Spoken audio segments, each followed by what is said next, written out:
All right. Live from the Spill Studios, located behind a liquor store off the I-35 interchange, it's time once again for a couple of cold ones with Corey and Carlisle. No. It is live from the Kansas City airport, where I'm sitting on the floor doing a podcast with security looking at me like I'm about to do something in here that's illegal. But this is how far I will go for but you. it's not something they're really going to want to see. Some people would want this podcast to be illegal, but I'm trudging through, man. I am here at the airport on the floor, in the middle of the floor. I mean, security is looking at me like I'm the Taliban or something. This is how dedicated I am to bringing entertainment to you folks out there. No wonder I went crazy last week. Yeah, I'm really surprised. You emailed me and said, "Hey, I'm headed somewhere. I should be there by 9:00, so I'll go ahead and set up." I'm like, "All right, cool. I'll hang out, take a nap. All well." And then you're like, "Oh man, I'm in the airport." Yeah, I mean, I would have been on sooner, but there was this baby that sounded like just a little animal. It was an infant. It was just crying, and if it was getting on my nerves, I have nothing against babies crying. I know that's what they do, but it's funny how you just, when you're waiting for something to happen, like either you want to go to sleep or you just need complete silence to record a podcast, you just sit up there saying to yourself, "I wish that little motherfucker would shut the fuck up," because it was making like, all right, see, here's this woman. You can hear the airport over the intercom, but no, it was this little baby. It was just crying like a little. Like this, like it was somebody was killing a piglet. It was like, and I was just like, man, there's no way I can have that on a podcast. That would drive people insane.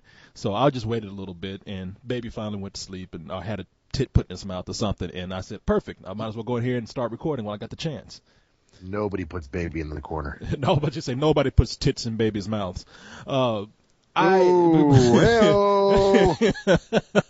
Hey, before we get into me, man, how's that finger holding up? That broken finger?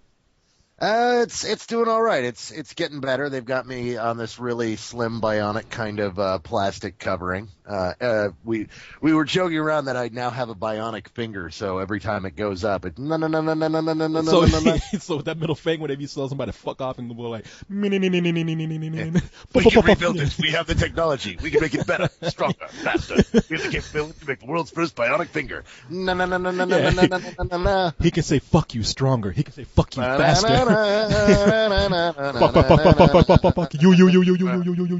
Fuck you. No, man, that's good. That's good. You telling me how painful it was to break a finger, and I was thinking about that because I've heard about gangsters breaking fingers from people who don't pay up or just to torture little minions of theirs, and you were telling me like nerve endings are really bad at the end of your finger, so when you break it, it's like not a big deal. You can put it back together pretty fast or pretty easy, but it just hurts like hell to do it.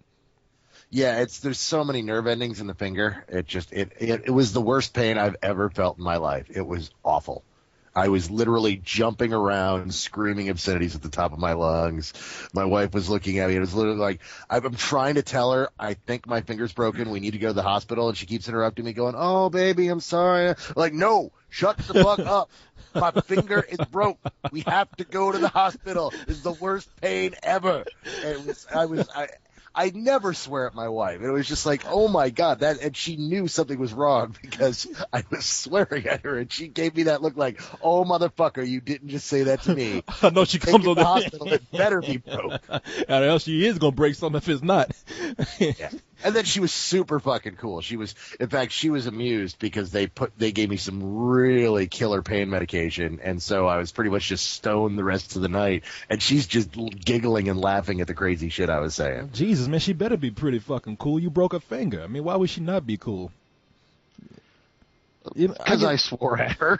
And she's a woman. But look, sometimes people gotta understand. I mean, I can understand if she like grabbed your finger by accident or something. You'd be like, "Bitch, get off me!" I mean, it's like you gotta have. People are in pain sometimes, so much pain that you gotta understand what they're going through and just be tolerant of it. Just like when women are giving birth and the husband's in a room with them by request of them. "Honey, I want you to be in a room with me when I'm giving birth. It's a beautiful thing." And you get them in there and the head is coming out, it's crowning, and she's like, "Motherfucker, you did this to me. I hate your fucking ass." All that kind of thing. You got to understand. Well, she did. It was just that first moment of, oh, hell no. Okay. All right. Well, I'm glad you're doing better. I'm glad you're still able to type out reviews and stuff like that. So you're doing all right. I am. Yeah, that slow you down a lot at the beginning? At first, yeah, they put this massive metal thing on, and I couldn't even really use that hand. Yeah. But then once I went and saw the bone doctor, he looked at it. He goes, in fact, I had to wait an hour an hour beyond when my appointment was, and he comes in and he just looks at me. He goes, "I'm sorry you waited here so long, especially since I'm not really going to end up telling you very much." I'm like, "What do you mean?" He's like, "Your finger's not that bad. They made it out to be worse than it is." And he's like, it hurts, and it's the worst pain you've probably ever felt. I'm like, "Yeah, it was." He goes, "Yeah, no, it's the worst place to break a bone. It hurts so bad, but we're just going to put this cool little plastic splint on it, and you could be typing in 3 or 4 weeks, and it'll be completely healed by the end of August." I'm like, "Oh, well, that's great. That's all I need to know." And so now I've gotten down to where I can even type with this plastic splint. So nice. All is well. The Bone Doctor. That sounds like a porno. The Bone Doctor. Carlisle goes to see the Bone Doctor. Sounds like you in a gay porn talking about the Bone Doctor. I mean, is that really his title, the Bone Doctor? No. Okay. But he is a bone doctor. So. Okay. All right. So speaking of worst pain ever, I was listening to Let's Do This the other day, and there was like 40 minutes of Corey having a meltdown. How are you doing? I am doing a little bit better. That is probably the worst meltdown I've had, because everyone who has worked with me for an extended period of time on this particular project here, or any kind of movie review thing that we've done in the past, has been able to experience me going through some depression or anger, or just coming off of a period of exhaustion and being completely just mad at life. And that's what I had coming from Comic-Con. I mean, it was. I won't say that it was a typical meltdown where it was just due. It really did put some things into perspective for me.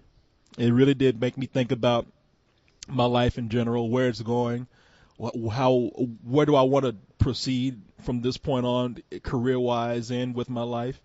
And I am seriously thinking about some things. Now, what happened was I got some calls from some people on Spill, like one of the animators called up and said, "You can't imagine the feeling of job security I have right now hearing you say that." And I was like, all right, I didn't mean for it to come across that way. Nothing's getting yanked.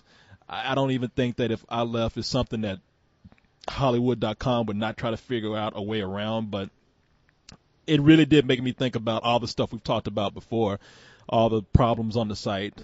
It made me think about how I should approach things from here on out. Like maybe we shouldn't be so eager to go out and do some things like try to get interviews anymore, because I'm just sick of it. There's nothing more.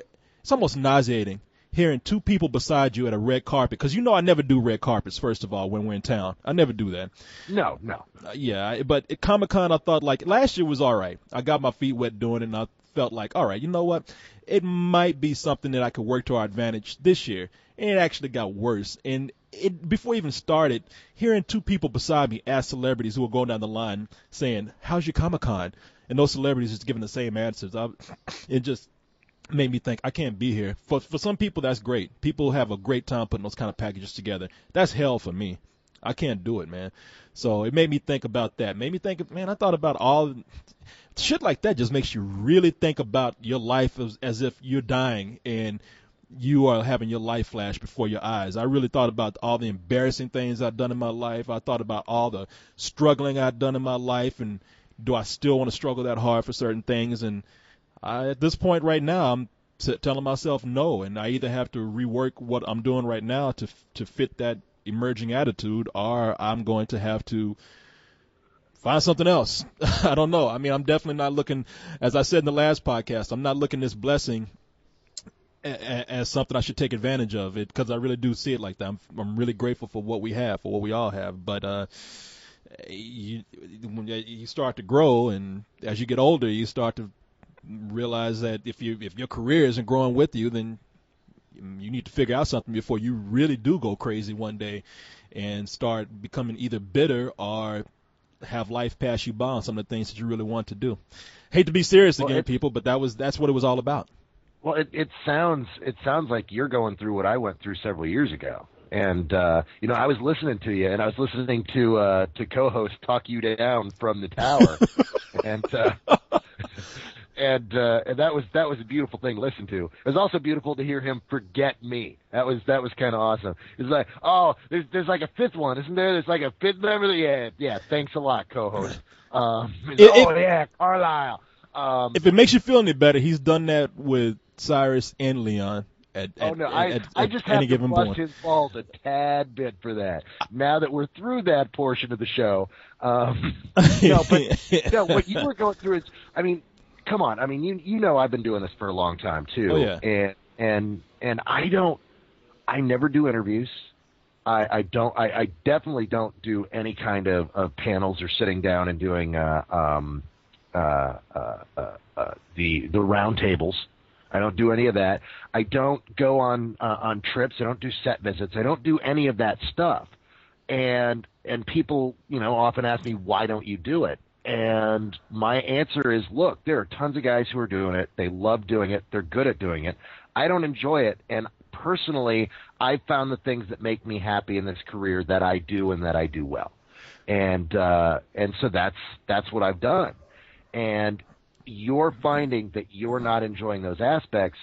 So all you need, what my advice to you is to throw yourself into what you do enjoy and do that as well as humanly possible. I've been telling you for years that you've been spreading yourself thin doing some of this stuff, and some of it's not showing return. Yeah, you're right about that, because as you mentioned the reviews, I love doing reviews, and I do think I'm pretty good at it, but I really don't think that at this point in my life I should struggle to go out and get something that is just using me to be promotion. I should be able to sit down at this point after years and years of doing it, and granted, after years of maturing at it, because I started out as annoying as anybody can get. I mean, I'm embarrassed to think about how I started out, but listen to I went back and listened to some of the recent interviews that I had done. I'm thinking to myself, I think I'm at the point now where I bring somebody who a lot of people see as being unreachable, bringing them down and making them comfortable and getting some good things out of them. And I don't think that I should have to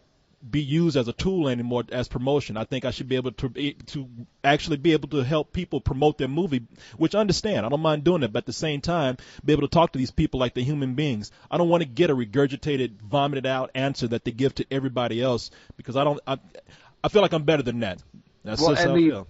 But that's the whole interview process. I mean, that's the thing is, did you get a chance to check out that really cool pie chart that, why am I blanking on his name all of a sudden? Directed, Up in the Air, Jason Reitman. When he was on his tour for Up in the Air. I sure did see that. Did you post that? No, I didn't. It was on one of our. It was actually on one of our. It was somewhere. I don't mean to interrupt. I'm sorry, but I did want. No. I'll let you describe it. But I did see it, and the only reason why I'm jumping in and saying something is because that was one of the things that made me say, all right, I know what I'm doing when I'm doing these things, and what I mean by I know what I'm doing is that I know these people really hate giving these same answers over and over again. Mm-hmm. Yeah. For those of you that aren't familiar with it, what Jason Reitman did was kind of brilliant. He noted he kept a record of every question he was asked during interviews on the tour for Up in the Air, and then had pie charts showing the percentage of people who asked what questions and what questions were asked the most.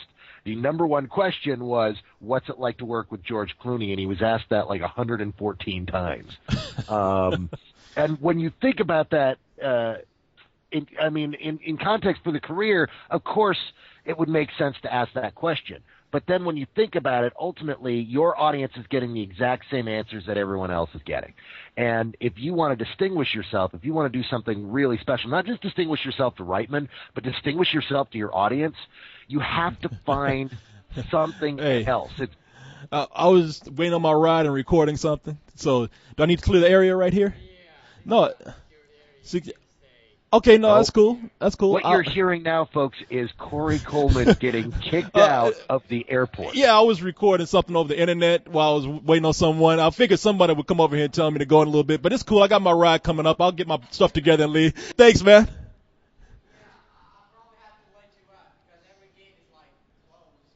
Oh, okay. Okay. I'm just glad you didn't come over here to arrest me. That's all. All right, man. I'm packing up, getting ready to go. All right, so it happened just like I thought. Actually, the guy was cool. He just like, man, he was actually pretty curious as to what I'm doing. He started laughing. Pretty He's cute. Like, no, Was that a Freudian slip? Actually, no. That's a Freudian slip on your part. You heard cute. I said curious, but he was actually kind of cute. He's a little guy. He just came over smiling, like, "Hey, man, what you doing?" I was like, "I'm recording." And he started laughing. Really, you recording? Oh man, I gotta get you out of here, though. And I was like, oh, okay. And then as he was walking away, he was like, "Really, you recording?" I was like, yeah. Almost like he wanted to get on here if he had the time. I told him I was scared he was about to come over here and shoot my ass. So I'm just happy he didn't do that. So it looks like we're gonna have to continue this, man. As soon as I get to my destination, my ride is here to pick me up. I will give you a call back in a little bit if you have the time to continue. Shouldn't take that long to get where we're going. I do. Well, we'll get where you're going and call me back. All right, people. Get this going again. Okay, people. To be continued. And I'm back. Yes. 4 hours later. Man, well, I was riding back with my friend, and we stopped and got something to eat, and then I got here, and the internet connection doesn't work that well, and I spent a whole lot of time going. Let me tell you where I am right now. I'm upstairs, sitting on a floor, next to a cat litter box. The killer is in the house, Corey. The call is coming from within the house. If you mean the killer is two little cat turds, then yeah, it's coming from in the house. Well, you know what? I take solace in your suffering specifically because I've been waiting for 4 hours. I think you've been doing some things with your 4 hours. I don't think you would just sit there idly waiting for me. No, I've actually been sitting here waiting for you. You were like, I'll call you right back. We'll finish this up. I'm like, all right, we'll knock this out of the way. I'll go to the gym with my wife. We'll watch a movie. And that didn't happen. I don't know. I talked to your wife. She said you went out for a walk. Yeah, because I had to get out of the house because I've been sitting here for 4 hours. Like, I'm going to walk around the block, get a little fresh air, knowing Corey, that'll be the moment he calls. Sure enough. I walk out of the house for 10 minutes. You're like, you ready to do? Hey, where's Carlisle? Hello, where Carlisle at? Nah, man, I've been struggling to find something to get a good signal in this house, and I finally got it. I mean, I guess you don't even know where I am. I'm in Kansas City right now, and one of the Spill members, whose name is Brett, gave me a free ticket to come here, and he's been trying to get me to come to Las Vegas or here or something because he works for Southwest. And so I finally said, all right, you know what, I feel bad enough turning this guy down all the time. That's really cool of him. So I finally took the offer, and he bought me a ticket to go to his hometown of Kansas City, and he also Which Kansas City? Missouri. All right. And he also bought me a ticket to go to the Warped Tour. I guess it's playing here for one day. Yeah, so I said, all right, you know what, I'm feeling like shit over this website. Maybe I need to get away for a little bit. So, yeah, I came here, took him on his offer, and now I'm looking at his cat who is like, will you hurry up because I got to take a shit right now. No, clearly if that's the place where you're getting good reception, the cat is waiting for his Wi-Fi.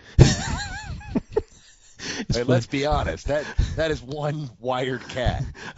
I think the server or the router is in his fucking litter box right here because this is the only place I can get a really good signal. And I might be talking kind of low, people, and that's because everybody has gone to sleep. And this guy's brother, who has a really fucking nice house, has been the best host in the world. And he's in bed, and I really don't want to disturb anybody. But I want to finish this podcast. So I am sorry for the delay, sorry for the 4 hours of your life that I wasted. Apologize to your wife, and I'm ready to go with whatever it is that we were talking about. Well, what we were talking about was we were finishing up the discussion about you being all kind of freaked out and fed up with some of the stuff that was going on, and we were actually in the middle of, if I remember correctly, talking about just being tired of a lot of the general BS that everybody does on all the various sites that just isn't working for us. Nah, man. And I got to tell you, I'm listening to everybody who says, do what you do that makes you happy, and do what you do that fits what we do on our site best. And I've been talking to some of the artists that we have on the site and the artists that work for us. And I've gotten together with them in meetings, and I think we're just going to probably concentrate on doing more shorts, man. Concentrate on just doing the reviews that we do in more shorts, and that and the personality and the art and the animation, all that is our strength. So I think we're going to concentrate on that more. I know that's what would probably make me happy, and it will probably make us even more different from, as you say, all the bullshit that's out there, because everybody is fucking apparently getting the same soundbite from these interviews that well, this is what you and I have talked about, not on any of the podcasts, but this is what me and you went round and round about for years. I'm firmly of the opinion that we need to not focus on what everybody else is doing and do what we do best. And what you do best is animate and animate funny stuff. And nobody's going to come. No one new is going to discover our site because we interviewed Will Ferrell. Nobody's going to go, oh, hey, it's the 50th Will Ferrell review or interview that I've seen. They're gonna, they're going to come for original animation and the various things that we've been able to do well. I just didn't realize how much hell it was to be involved in all these press junkets where everybody's doing the same fucking thing. That really just tears me apart, man. I can't stand it. Yeah, no, it's one of the things that I got to see early on, and I did one rope line in my life, and that was back in 2001, and it was a terrible experience, and I've never done a rope line again. That was with The Rock, actually, before he was huge, when he was first, just after he'd done The Scorpion King, and when everybody was really excited about his career. And it was exactly that experience you were describing. And I was sitting there. I got 2 questions in, and he wasn't a fan of the questions, and he kind of took off down the line. And it was like, oh, well, what'd you ask him? You know what? I think that my main thing is I think he took a question the wrong way. I think it may have been a question that he probably got from other people that he didn't like. But he had just done Saturday Night Live, and I said, hey, you just did Saturday Night Live. You're hilarious. Are you thinking about doing any comedies in addition to action? And he kind of got this weird look on his face, almost as if I was leading up to Hulk Hogan questions.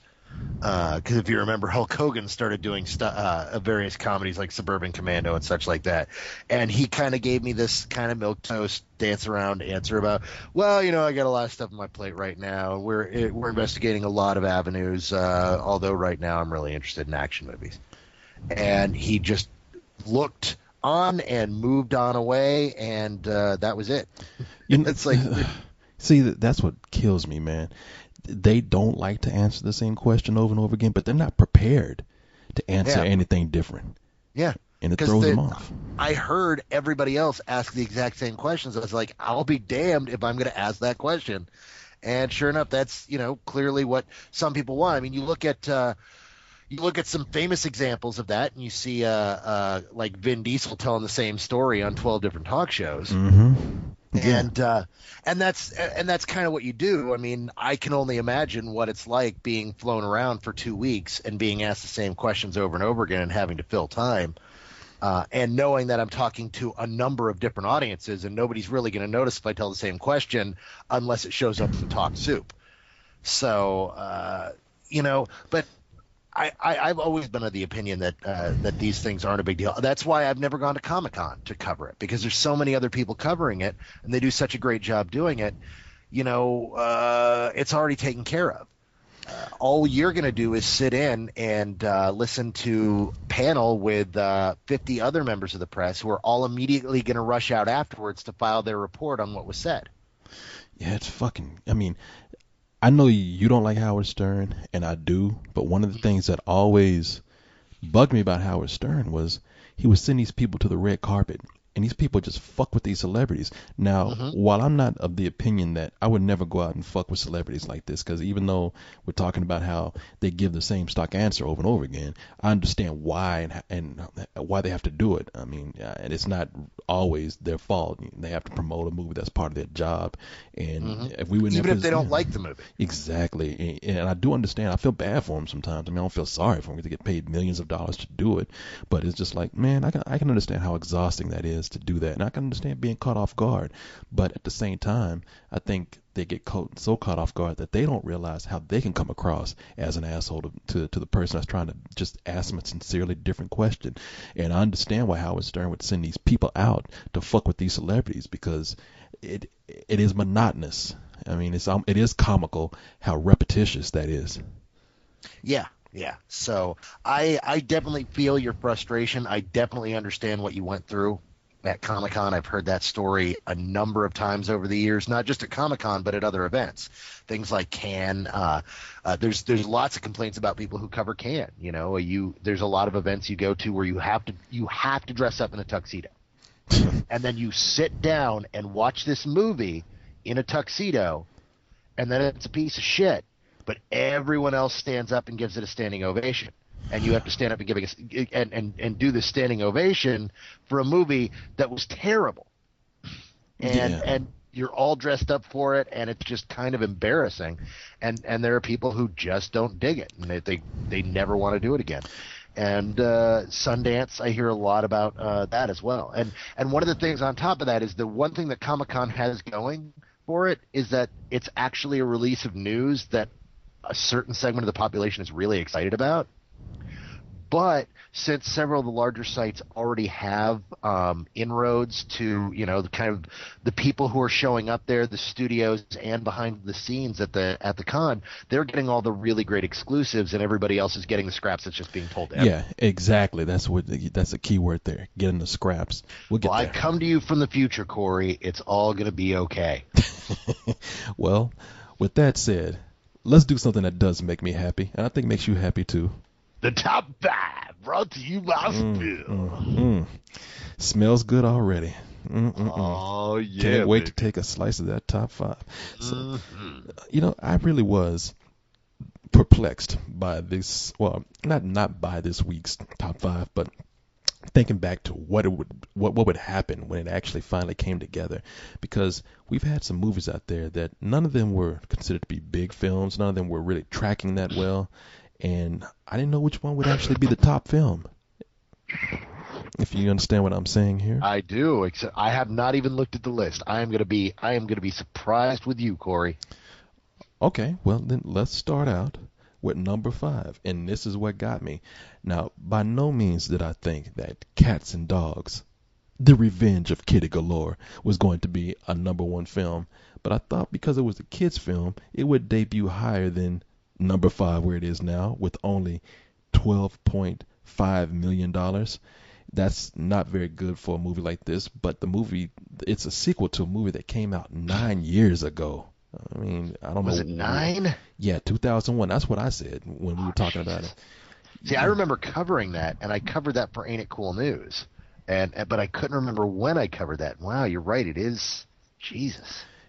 But it was a kids film, so I thought, man, kids movies seem to be doing well these days. Except, upon further thought, shitty movies about talking animals. Nobody gave a shit about Marmaduke. Well, now this isn't necessarily a shitty movie. No, it's not. It's not a shitty movie. It's actually got some funny moments in there. It's got some really funny moments in it. But for every funny moment, there seems to be there's a lot of groaning moments in this, as they just rely on these lazy dog and cat jokes. Well, yeah, because for some reason, I mean, what worked about the first film that made me really like it was the fact that just this idea of living in a world where all cats were evil and all dogs were good guys. And clearly there was probably some feedback from cat lovers who did not like the idea of the evil cats. So they said, we could get more people to see it if we made it like a buddy cop film and the dog gets teamed up with a cat and they hate each other but have to learn to become friends. And that was really crappy. The best parts of this movie are the evil cats. Like when we see the villain from the first movie in that great sequence from Silence of the Lambs. Silence of the Lambs sequence, yeah. That was hilarious. In fact, there's one joke. There's one joke that they did not make that they should have made, and both me and Cyrus said it at the same time because it was supposed to be there. But what was that? there should have they walk into the act, to a duplicate of the set from Silence of the Lambs where they go to talk to Hannibal Lecter, except they're talking to this cat. We see the other criminals like chittering in their cells, these other animals. It's a dog, two dogs and a cat, and nobody says, "I can smell your pussy."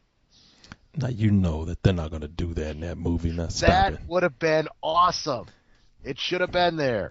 You know they're not gonna do that in a fucking They kids could have movie. said, "I can smell your pussycat," and all of us adults, gotten the reference.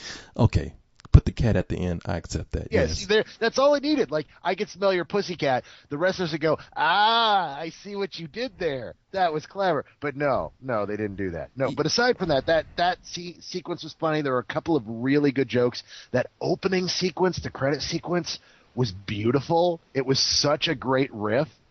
Yeah. And then what song was it? It was "I'm Coming Out," performed as if it were Goldfinger. Yeah. By that. I'm coming out, so you better get the party started. Yeah. What was the woman's name that sang Goldfinger? It was somebody who sang like her, if not her. But yeah, it was, man, that was the best parts of the movie to me. The spy parts when they were like doing a riff on the spy movies, not this whole thing of let's make as many dog puns as we can. I mean, come on. In review, I talked about how you did like the dog poker thing. Somebody said hot dog, and they showed the Mhm. dog on the skateboard all in a matter of like 50 seconds. And I'm like, you Oh gotta be yeah, fucking yeah. It was kidding just me. it was the dozens with dogs and cats. I mean, it's bad parts. It's really bad. And then there's other parts where it's really funny, and you could see where different writers had clearly worked on this. Hey, it wasn't a total wash. It's not great, but if you had kids, it was good. But it doesn't surprise me that it did as badly as it does. Yeah, it didn't surprise me either. I just didn't know. I mean, maybe they should have kept the cats evil. I don't know. Never underestimate the power of 45 lonely women who love cats. So let's go on to number 4 and hanging. Number 4, Bill. Ooh, look at you! Got a little mellow there with that. Now that is Despicable Me, which is still hanging in there. After 4 weeks, it has brought in $190.3 million, brought in 15.5 this weekend, and doing very well for a movie that costs $69 million to make. Studios doing backflips over this. They were pulling for a 30-40 million dollar opening weekend, and they did much better than that. And then it held on, and it's just making money hand over fist for them. This is a big success for them. Yeah, no, and I'm happy that the movie's doing that well. I didn't go crazy over it, but thought it was a pretty adorable film, man. I mean, it really, how many movies do you see where you just walk out of it and you say, I could watch that movie again and it would just make me happy? And I think that movie would do it for me. Very funny film, very cute, something that's perfect for the kids. Now let's go to number 3. The number 3 film. Angelina Jolie is Salt, which this weekend brought in $19.3 million. Its gross so far is $70.8 million. It looked like it might be on its way to making up that $110 million budget, because after 3 weeks, it's done very well. A lot better than I thought it would do, actually. A lot better than I thought it would do too. I'm really surprised. This is the one breaking the mold. I wrote an editorial earlier this year about the fact that the action film is dying. Nobody's going to see action films anymore. They're going to see genre action films. If it's superhero, if it's set in outer space, if there are monsters, if there are robots, people will see it. But a regular old action film about spies running around, getting in car chases and shooting at each other, none of them are doing well. It's really absurd how poorly they've been doing, and this is doing very well. This is the first action hit since Taken a few years ago. Yeah, it's I don't know what it is with the action movie, because I think people like the action movies now with superheroes and exaggerated characters and fantasy and whatnot, because the action movie itself is offering nothing new except for here. I guess people Love to see maybe an action heroine, a female in this role for a change, played by an A-list actor, which is Angelina Jolie. So movie's doing all right. Didn't I wasn't crazy about it, but I didn't hate it either. I thought it was, if anything, it had going for it. The action was cool in it. So let's go on to another new debut this week at number 2. The number 2 film. You might want to flush the toilet after taking that shit right there. No, don't forget to wipe your ass. Now, at dinner. Oh yeah, you're the one to talk about shit. How's that room smelling, Corey? I should be an expert on it then, because yeah, god damn, cat. It's not even the shit. Cat piss. Cat. It's the piss, man. Cat. And the piss. Yeah, cat piss is fucking strong. This shit could be a biological weapon. They should bomb Afghanistan with this shit, man. Dinner for Schmucks is number 2. Steve Carell is considered to be the biggest draw for this film because the movie was tracking very poorly. And it was actually even changed at some point after having a couple of pre-screenings. They said that the movie was too mean. And even though everybody said that the trailer, even the recent trailers for it, looked terrible, Steve Carell was able to be a draw for this film. This movie made $23.3 million this weekend. And not to mention that it's also Steve Carell combined with Paul Rudd. For this movie, they've been showing, if you notice on like USA, they've been showing the 40-year-old virgin all weekend. So yeah, it's no coincidence. But did you see the movie? No, I didn't. It was one of those things where I saw so many films last week that I was actually able to choose one to skip, and I skipped it. I saw the trailers and I felt exactly what you were talking about. It looked too mean, and I typically don't like those mean, dark comedies. And so I decided to figure nobody cared what I would think about it, so I'd let everybody else take a crack at it and see what they thought. Yeah, it actually wasn't as mean. Well, I guess because they changed it. It's based on a French film called The Dinner, and I think that movie is that movie might be a little mean-spirited, but for American audiences, they changed it into, I think they made Paul Rudd's character a little more sympathetic. And I didn't try to hide it. I walked out of this movie, and it wasn't because really of the movie itself. It's just that it hit a point in the middle where it got pretty bad, and I normally would have waited, except the projection on that film was dark. It was like, seriously, it was, everybody watched a movie that was half lit, and they couldn't find a technician to fix it. So the problem persisted throughout the end of the movie. I heard it actually got funnier near the end, but I don't feel like, I mean, especially with the mood that I was in, I just didn't feel like sitting through another movie gone bad at a theater where nobody cared to fix it or couldn't fix it. There's no excuse for that shit, man. Yeah. So, okay, let's get to the number 1 movie. Number 1 film of the week. Inception. It has so far, it's about to hit the 200 million mark, man. $193.3 million. And this weekend it brought in 27.5, and it's making me eat my words of thinking that it wouldn't get to it making its budget up at the theater because it cost. I told you. Yeah, no, it made 160 I did not million. underestimate the Christopher Nolan fans. I knew they were gonna, and I'm not even convinced that those are other people seeing the movie. I think that's the Nolan fans going over and over and over again. You think so? No, I don't. I think there's a lot of people seeing this movie. It's one of those films that so many people are talking about it and making jokes about it that people have to see it now. Mm-hmm. There's a whole series of Inception memes online, and there's so much advertising for it online that's just being done through the fan base. I'm seeing parodies of Inception all over the place. Well, I'm glad that the movie is doing well. I mean, again, because I didn't say the movie was perfect. A lot of people thought I didn't like the movie. I actually like the movie a lot. It's my second favorite movie this year. I just didn't think it would be able to pull in the numbers that it did, but I'm happy that it is doing that. And that's even going to increase the Oscar credibility of this film. I won't even say credibility, but the Oscar, the possibility of being nominated for probably Best Picture at the end of the year, because it has done so commercially well. It's also a summer film that has the feeling of an art film, but still has the big budget special effects. This movie was able to encompass so much that, and as you say, it's being talked about by people who are just curious about this movie.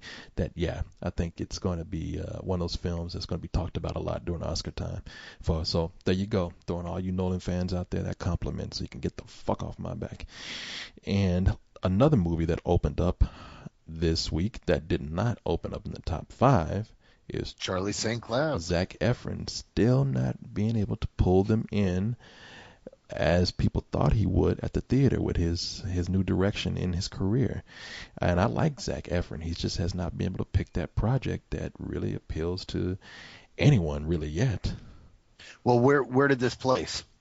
Number 6. It brought in $12.1 million. And over the weekend, I think it was at number 3, at least on Friday it was at number 3, and it slipped very quickly. I guess all the Zac Efron fans went to see it on Friday and said, fuck it. So it's a cute movie too. I kind of liked it. I thought it was a nice huggable version of the Twilight Zone. It was a great little Twilight Zone story, but it definitely wasn't anything that I was like, oh my God, I have to take my wife out to this. I was like, I liked it. I thought it was cute, but I may never see it again. I'd watch it again if it were on cable, though. I said it was a rental. I'm like you. I didn't hate it, but I didn't think it was all that good. I actually thought it was way too sappy for my taste. Well, you and Cyrus were cracking up during all the serious scenes. And you guys were that was the one part that was hard to watch with that movie was, that love scene starts kicking in and the two characters are stripping each other in silhouette, and you and Cyrus are just doubled over in your chair, slapping your knees, laughing your asses off. and it was kind of like, man, I wish I weren't sitting next to the guys today. God damn it. Granted, he was making jokes, and the jokes that he was making were things that I was thinking at the time. So, because I didn't really talk, I don't really crack a whole lot of jokes during a movie unless the movie's just fucking awful and the whole crowd is in on it. But most of the time I sit there quiet, and he was saying some things that were, I was like, yeah, I can see what you're saying right there. And hey, there's one love scene in this movie that you just do after it's done, you can't help but say, what the fuck. Yeah, well, I mean, they do a wonderful job of trying to make you forget that it's all happening in a graveyard. Yeah, and it's kind of like I'm just sitting there. I'm like, oh, this is sweet. Wait, that's a tombstone in the background. That's not right. Yeah, no, it's Scooby-Doo shit they trying to do combined with a love scene. I was like, that's not working, man. You gotta cut this shit out. And then what happens after that, like when the love is all done, I'm like, that's just fucking weird right there. But on a side note here, I'm glad you brought this up. Have you ever noticed how many people think the Twilight Zone is scary, and like there's only like about a handful of those stories that are actually frightening or scary? Yeah. Most of them are like really, most of them are like science fiction stories, and there's even like most of them are just cool. Yeah, a lot of them are like, as you say, a lot of them are like heartwarming tales, and so I mean the Twilight Zone is pretty. It's not a horror show. No, there were some really scary ones, and those are the ones that are emblazoned on people's minds. But my favorites were always just the cool ones, the ones that were really neat ideas. One of my favorites is from the '80s version, in which a guy who's an Elvis impersonator accidentally gets sent back in time and ends up meeting Elvis and killing Elvis on accident. And then he has to replace Elvis and relive Elvis's life from his memories that he has memorized over the years about all the various factoids, so that he can get it right and make sure that everybody's lives that Elvis touched stays the same. And I always thought that was a cool story, and it wasn't a horror story, but it was a neat story. Yeah. And that's very much what I got from this. I mean, there are some horror elements to this, but it's a Twilight Zone episode. Well, even like I saw some that, like one that was changed into like a children's movie. It was called the Electric Grandmother. It's from I loved that when I was a kid. Yeah, the episode of the Twilight Zone was called The Body Electric, but it was changed into like a children's movie. And then there was one that was a western. It wasn't even a fantasy or a science fiction story. It's about a guy who was going to be hung, and some guy tried to rip because his father was trying to defend him. He said the guy was being hung because he accidentally, it was almost like drunk driving back in the day, like he was on his horse drunk and ran over some girl, and the town was going to hang him, and everybody was just being really judgmental, and they were like almost like a lynch mob. And one of the guys who was the cruelest guy in town, the old drunk himself, gave like this sand to his father, who was coming and begging for people just to have mercy on the guy when he was hung. And he said, well, if you take this magic sand, God will come in and save the guy. And the guy bought it, and he sprinkled sand all on the people and on his son. And it just so happened that the rope broke, and his son didn't hang, and everybody, and instead of giving him a retrial or try to rehang him, everybody thought like, okay, we've all been assholes, we'll walk away. And it's like, okay, it was kind of a boring episode, but still, it was like nothing even magical about it. It's just like, wow, these Twilight Zones. Except that how they probably sold it was, well, was the sand really magical or not? Nah, it was more like, if you saw the tone of it, it was like, okay, everybody knows that the sand wasn't magic, but it was like, how crazy that there's a coincidence here that makes everybody kind of realize how they were being, and how everybody deserves a second chance. And you just have to see it. But it was like, man, I see more of these kind of episodes than I do anything scary on this show. But there are some very scary episodes. But for the most part, that was only a handful of them. My one problem with this film is that there's a twist in it that we saw in another film several years ago that has one of the same actors. Are you talking about the one with Reese Witherspoon? Yes. Mark Ruffalo? Yes. Yeah. That was the one disappointing thing about that, about this film. What was the name of that movie? Just Like Heaven. Just Like Heaven, yeah. Yeah, I don't know. And the thing is, I didn't even see that movie, but I saw the twist in this movie coming, and I said to myself, don't do that, because that would actually make this movie a little worse for me. And they did. And so, that's why I wasn't crazy about it, because that movie had so many. Well, there was directions nothing to be take. crazy about here. Let's face it. I am notoriously the sissiest of the bunch, and this was a tearjerker movie, and my tear ducts were dry. This didn't do anything for me in that vein. It was cute. It was entertaining. I'd watch it again, but I'm not going to heavily recommend it. Yeah. I'm still hoping for Zac Efron. The guy's young; he'll hit it one day. He will. No, he's gonna. If he's really got the chops, like he looks like he might, all it's going to take is one good, risky role. But he's still young enough that he doesn't have to. It took years before any of the other big guys took their first big risky roles. I still remember we were still making jokes about Heath Ledger up until we saw The Dark Knight. The Dark Knight was his big final holy crap role, and that made a lot of people revise how they viewed his career. Really, you don't think it was Brokeback Mountain? I think Brokeback Mountain made a lot of us respect him as an actor, but a lot of people were asking whether he could pull off the Joker and whether he could, was the right choice. He was still seen as kind of a pretty boy. And a lot of people hadn't seen Brokeback Mountain because they reviewed it because of the content. Yeah, I don't think after winning, because he was nominated for that role, and I think people respected him as an actor. I just think that everybody thought it was his looks. I think everybody was thinking they needed an uglier actor to get the grotesque features of the Joker. You look at someone like Brad Pitt. When he did 12 Monkeys, a bunch of us sat up and said, holy crap, this guy can really act. But even then, we still weren't totally sold on him. It wasn't until Snatch that everyone went, holy God, this guy is incredible. Give him whatever he wants. And at that point, he became respected, and we went and revised how we saw his whole career. See, it wasn't Snatch for me. It was Fight Club. Yeah, okay. You know what? I always transpose when Fight Club and Snatch came out because they came out so close together. Yeah, no, it's Fight Club, which came out a few months earlier. Yeah, you're absolutely correct on that. I loved him in that. I was like, whoa, shit. Well, Snatch came out right after Fight Club. It was really they were really close in there. But yeah, no, Fight Club is incredible. But yeah, up until then, we were still making jokes about him, and he was still the pretty boy. And Johnny Depp, it was the same way. And we even thought in the late '90s that Johnny Depp's days of doing great stuff were over, because he started taking his kids were born, and he started taking studio movies and doing really bad stuff like The Astronaut's Wife, and we're like, oh man, Johnny, just when we started really liking you. And then of course, you know, he went and blew us all away several times, and now he's, you know, considered one of the greatest actors on the planet.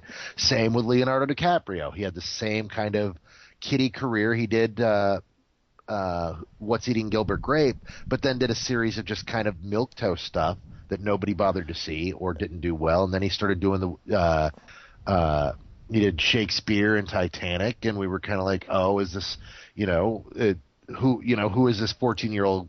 Who is this guy that all these 14-year-olds are in love with? And then he busts out some of the other films he did, and man, now, look, he's considered one of the greatest living actors. Well, yeah, it's easy to take a teen heartthrob or a handsome leading man and underestimate them, because we've had so many go almost the route of a pop singer who they get out there for a moment and they have nothing else and they're gone. And we like to relate that to our actors, and we forget that some of them really are about acting. Now, that's not to say Zac Efron is definitely in that league, but all the jokes we keep hearing about Efron are the same jokes that were made about those other four guys. You know what Zac Efron's going to have to do? He's going to have to get that big movie, first of all, where he Fight Club 2. Yeah, there you go. The remake, actually, of Fight Club, the reboot. Fight Club. It's called Fight Club 2: The Return of Jack Sparrow. Well, what he's going to have to where they go and visit the sunken Titanic to get treasure. He's going to have, and the Joker's there and blows it all up. It's really a fantastic script. Oh, it really, man. Who's going to make that? James Cameron. Oh, awesome. In 3D.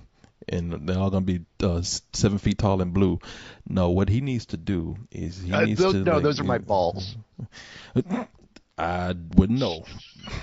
I'm so glad that if I was ever happy to be in Kansas City, Missouri, as far away from your fucking balls as possible, it would be right now. Your James Cameron 3D 7-foot long blue balls. No, I think what Zac Efron's gonna have to do, he's gonna have to like get big in a role where he's, he is playing a leading man, but it's a great movie, and everybody's going to see him as this handsome guy, and then he's going to have to go off and like ugly himself up at some point, like everybody has. Like, you had get that crazy dirty eye going from Love Monkey. Well, he's either going to have to like make himself ugly, or he's going to have to make himself fat. I mean, George Clooney made himself fat for one thing. Oh, so he's going to make the Cyrus story. Hey, you said it, I didn't. See, that's my new plan for Spill. Cyrus, the movie starring Zac Efron as Cyrus. Yeah, Cyrus, the motion pictures. Terrence Howard as Corey Coleman has given me a new lease on this Spill life. No, yeah. Hey, why not, man? Shit, we might be big enough to do it by then. No, I think he's going to be big if he actually starts making the right decisions, and he's trying. I think he really is trying. So, I see big things for that kid. So anyway, man, you want to get into some tweets and emails? Sure. Yeah, we are. It's coming about that time. So let's see. We got a lot of tweets this evening. Let's see. Metal Virgin asks a great question. Oh, Jesus, what the fuck does she want? When going to see live music, do you prefer big concert events or small, intimate venues? I think I can speak for both of us when I say, and any musical lover will say this: small, intimate venues. If it's a cool band. Yeah, I only go to intimate things. I don't go to large concerts anymore. I don't have a good time at them. They're too hot, they're too crowded, they're too expensive. I would rather drop some coin and see a really cool close-up event. There's, in fact, the only person me and my wife see on any regularity is Mike Doty, who comes into town and plays the Cactus Lounge. And we go see him every time he's in town. And it's a really small venue. There's about 150, 200 people there. We always get there early so we can get a table next to the stage, and we just chill out and listen to him play for like 3 hours, and it's fucking awesome. And we have the best time. Yeah, I mean, who's going to argue with that? Now, I still do like to go to big music events. I mean, I'm going to the Warped Tour tomorrow, but really given a choice, who's not going to want to be in a comfortable air conditioned room, being able to like breathe and not have body heat almost having you faint, and watch your favorite artist from a close distance? You'd be a fucking idiot not to want to do that. I mean, that what kind of I'm gonna have to talk to this girl. What kind of fucking question is that? Don't be asking me that shit. Anybody with sense would answer by saying they want to go to a small venue. God damn it. Anyway, next next question. Let's see. Favorite Coen Brothers film? Not sure if you guys have answered that. Lebowski for me, and that's from Luke Among Clouds. What's your favorite Coen Brothers film, Corey? That's a good one. Oh, I don't know. Mine is Oh Brother, Where Art Thou? Now, a lot of people give me hell because that's the least Coen-y of their films. I agree and I disagree. It is definitely the best narrative of them, and they don't play around with their storytelling styles like they do in most other films. But that sense of humor is all Coen, and I think they're at their sharpest and funniest in that film. I absolutely love it. I think it's a truly great film and one of the best films of the last decade. Well, I want you to answer that because I want to really think about what I'm saying here, because I love Raising Arizona. I love Blood Simple, but I would have to say that No Country for Old Men is my favorite film of theirs. I mean, I know we talked about that ending, and I know we say how much we hated it and how much bullshit it was, but that movie really, up until the end, really fucking amazed me, man. I was watching an example of perfect filmmaking up until that last part, and I can't deny that. That's probably my favorite film of theirs. All right. Yeah. Tricky one, but yeah. And Barton Fink had some amazing things in it, but yeah. Overall, I really didn't like that movie. But it really was some amazing things in there. But go ahead anyway. Got another one? I'm sifting through these. Let's see here. Sifting. Yeah, well, I've got a lot of questions here. Man, so people, I have to apologize to everybody. I am a little held back right now, but it's just because I have to be so quiet right now. I feel like I'm hiding from a killer or something. Yeah, it's so I'm sorry if I haven't been like my most outgoing in this podcast here, but I can't go fucking crazy like I usually do because I'm gonna be screaming and pissing somebody off. But anyway, go ahead. Let's see. Horace Muldrow asks. Horace. My question, do you think that movie studios will ever start streaming their movies that have been in theaters for over a month or two to people's homes, since now we have TVs that can get on the internet? The reason I ask is the closest movie theater is 90 minutes away from where I live. Yes, actually, to answer that question. They are considering that right now. The technology exists. The big question is it viable? What I'm hearing about them talking about is a special pay-per-view option that allows you to stream a film that has just come out or that has been out for a month, and that they charge. They're looking for a price point, but they're looking at somewhere between $20 and $30. Yeah, and there's people are already talking about that, but I think it's one studio that is open to it, and the other studios are resisting at the moment. But it's only gonna be a matter of time before they all break down and do it, because really they're gonna get tired of fighting movies going online anyway, and they're gonna get tired of fighting cable, and they're gonna get tired of fighting the home market. And yeah, they're gonna break down, and everybody's gonna do it. So I have no doubt that they're gonna do that. I'm with you. Yeah, the big thing they're worried about is. There are two major issues that they're worried about. One is the fact that if they put it too close to the date, people will just sit there and go, why pay $40 to take the whole family out to see the film this weekend when we can pay $20 to see it in a month and stay at home and do it, and we can make our own popcorn there. That's one concern. The other concern is DVRs, and the big question is, how do you take a film like Iron Man and let people stream it a month after it comes out, where they can DVR it and then rip it, and it goes online as a perfect HD DVD quality version of the film? Yeah, and I think that that's the biggest thing too. The price is going to have to come down. $40 for paying for a movie after a month. I still, even Well, though no. They're looking at somewhere between 20 and 30. 20 and 30. Well, I was saying yeah, $40 for a family of four to go see a movie on an opening weekend. exactly. So if they're talking about 20 and $30, then yeah, I mean it's, and I think that's going to be fine. I think it's, if they're talking about 20 and 30, I think they'll get somewhere in between, because 20 is always going to sound better than $30. Even if it's 28 or 29.99, it's going to sound better than 30. And yeah, it's going to be like the next dollar theater. Instead of leaving your home, a month is gone. Yeah, why not stay home and pay $25 and invite as many people as you can over to watch that film.